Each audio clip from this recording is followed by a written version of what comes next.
Hello student, I am Kirti Sagar from GPS आबाद। आज हम पढ़ रहे हैं आर्किटेक्ट इंजीनियरिंग का आर्किटेक्चरल कंसिडरेशन, वास्तु कलात्मक दृष्टिकोण। तो ये क्या करते हैं हम उसमें भूकंपरोधी बिल्डिंग्स में कैसा हमारा उनका डिज़ाइन होना चाहिए, कैसा शेप होना चाहिए, क्या उनकी ज्योमेट्री होनी चाहिए, वही ये डिपेंड करता है। तो क्या है ये, इसमें क्या है, निर्माण के क्षेत्र में 5 मुख्य टीम होती है। फर्स्ट आर्किटेक्चर, सेकंड बिल्डर्स, निर्माण करने वाला, संरचना का अभिकल्पन करने वाला, इंजीनियर्स। ये आपको पता है। तो सिर्फ यहाँ पे सिर्फ इतना ही कहना चाहता हूँ, वास्तु की महत्ता मतलब इंपोर्टेंस ऑफ आर्किटेक्चरल फीचर्स की क्या ज़रूरत होती है। तो यही कहते हैं कि भूकंप के समय भवन संरचना का जो मुख्यतः व्यवहार होता है वो उसकी आकृति, माप और ज्यामिति पर डिपेंड करता है। वो इसलिए डिपेंड करता है, अगर ये सब तीनों चीज़ें सही हैं तो क्या होगा, जो हमारे भूकंप से जो वेव्स उत्पन्न होती हैं, आप कह सकते हैं भूकंप से जो फोर्स जो होते हैं, हमारे सीस्मिक फोर्स वो आते हैं पृथ्वी की सतह पर, वो स्थानांतरित होते हैं। और अगर ये बल क्या होते हैं, ऊपर से पृथ्वी तल पर ठीक से स्थानांतरित हो जाते हैं, ट्रांसफ़र हो जाते हैं, तो भवन में क्षति नहीं होती। ये किस पर डिपेंड करता है, उनकी आकृति, माप एवं ज्योमेट्री पर। ठीक है, और मतलब सीधा कहने का मतलब ये है कि यदि भवन की आकृति अगर माप खराब है तो अच्छे से अच्छा इंजीनियर भी भूकंप के प्रति उसकी रेजिस्टेंस नहीं कर पाता। तो फिर हमारा भूकंप रोधी भवन की योजना क्या होती है। General planning of earthquake resistance building first है। इसमें हम कुछ बिंदुओं पर गहन विचार करते हैं। फर्स्ट है हमारा जो ये किस पर डिपेंड है कि जो पूर्व में जितने भी भूकंप आए हैं उनसे जो विनाश हुआ है उनको देखते हुए ये जो बिंदु हैं वो लाए गए हैं। फर्स्ट है हमारा सिमेट्री, समरूपता।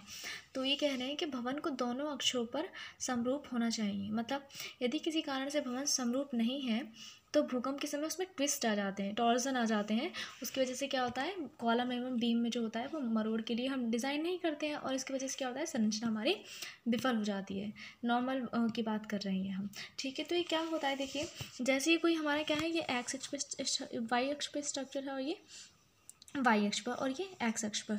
तो यह वन क्या है, भूकंपीय बल। मतलब ये वन जो आप देख रहे हैं ये क्या है, भूकंपीय बल है।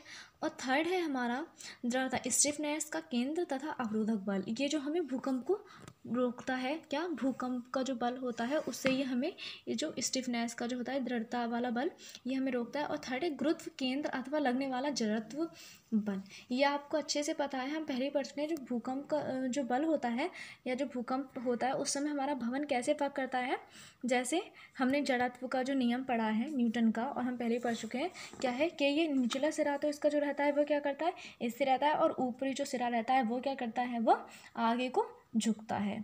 तो ये कुछ डायग्राम दिखाया गया है। इस की वजह से क्या होता है, ये जो आपको डॉटेड लाइन्स दिख रही हैं, ये जो भूकंप है, भूकंप की संरचना, उसमें ऐसे टॉर्जन्स आ जाते हैं। ये है कि जहाँ तक संभव हो दरवाजे और खिड़कियों का साइज़ भी हम क्या करते हैं, समरूप होनी चाहिए। फिर है रेगुलरिटी। रेगुलरिटी में क्या है कि भूकंप के समय सरल आयताकार जो आकृति के भवन होते हैं वो बेहतर सिद्ध हुए हैं। और जैसे जिन भवनों में बाहर निकले हुए प्रोजेक्शन होते हैं, कई बार हम डिज़ाइनिंग में देते हैं, बहुत ज़्यादा प्रोजेक्शन दे देते हैं और लंबाई चौड़ाई का अनुपात ठीक नहीं होता, उनकी वजह से टॉर्जन बहुत ज़्यादा होता है। और ये क्या होता है, किसकी वजह से उसमें टॉर्जन आता है, किसमें, बिल्डिंग में। ये है कि भवन की लंबाई जो उसकी चौड़ाई है उससे 3 गुने से अधिक नहीं रखते हैं। अगर उससे ज़्यादा होता है, अगर हमें इन कंडीशंस बहुत ज़्यादा लंबाई रखनी हो, कि चौड़ाई से 3 गुने से अधिक लंबाई रखनी होती है, तो हम क्या उन्हें खंडों में बनाते हैं और बीच में उनके थोड़ा स्पेस छोड़ देते हैं, ताकि जब भूकंप वगैरह आए तो वो जो खाली स्पेस है उसमें कुछ ऐसा कमज़ोर सामान भर देते हैं, जो आए तो वो भरे और वो ईजीली टूट जाए। इससे कोई फ़र्क हमें नहीं पड़ता। फिर हमारा खंडों के बीच की दूरी, सेपरेशन ऑफ फ्लैग। ये वही चीज़ है कि यदि भवन का साइज़ बड़ा है तो उसको कई खंडों में बांट देते हैं। इससे हमारे प्रत्येक खंड में समरूपता और निरंतरता बनी रहती है।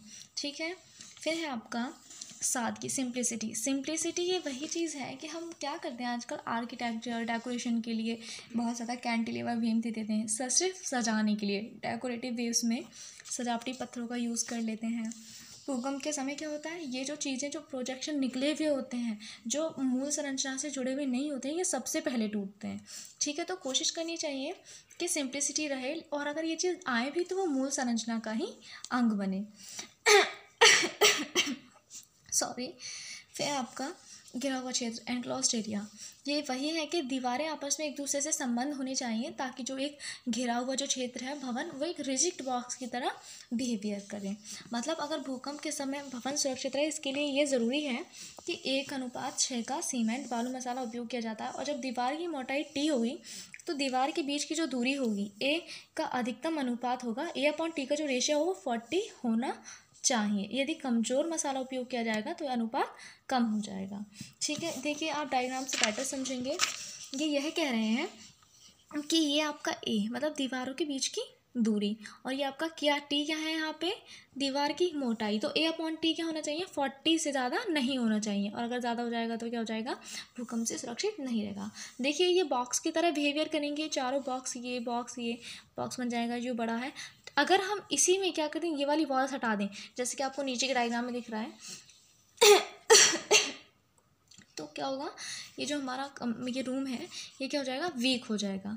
ठीक है, और ये भूकंप में कमज़ोर हो जाएगा और असुरक्षित हो जाएगा। ठीक है, तो थैंक यू।